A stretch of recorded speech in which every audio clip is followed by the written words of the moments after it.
అసలు నాకు ఒకటి అర్థం కాదు.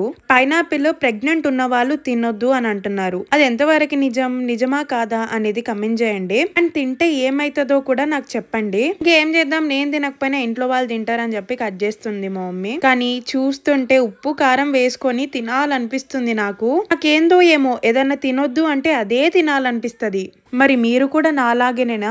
సో ఇంకా మా బావుండని చెప్పి పులిహోర అయితే చేసినాము. సాటర్డే సండే అనే కాదు, లీవ్ పెట్టినప్పుడల్లా వస్తూ ఉంటాడు మా బావ. స్కిన్ కేర్ చేసుకోక చాలా డేస్ అయింది కదా. ఇక్కడ నేనేం చేస్తున్నా అంటే ఐస్ క్యూబ్స్ వేసి నా ఫేస్ అయితే డిప్ చేస్తున్నా. చాలా డేస్ అయిపోయింది నేను ఫేస్ ప్యాక్ పెట్టుకోక, అందుకే ఇంకా నేనైతే ఫేస్ ప్యాక్ పెట్టుకుంటున్నాను. పైనాపిల్ కట్ చేసాం కదా, నేను ఎలాగో తినను, అందుకే మా బావకి ఇస్తున్నా. మా బావ జిమ్ కి వెళ్తాడు కాబట్టి మా బావకి కూడా ఎగ్స్ ఇచ్చేసి ఇంకా నేను కూడా ఎగ్ తింటున్నా. దాని తర్వాత కోకోనట్ వాటర్ అయితే తాగాను. ఇదేదో ట్రెండింగ్ అవుతుంది అని ట్రై చేసినాం, కానీ అది ఫ్లాప్ అయిపోయింది. మొత్తం అతుక్కు. ఆయిల్ కూడా పోసిందంట మా మమ్మీ, బట్ ఎందుకు అతుక్కుందో మీరు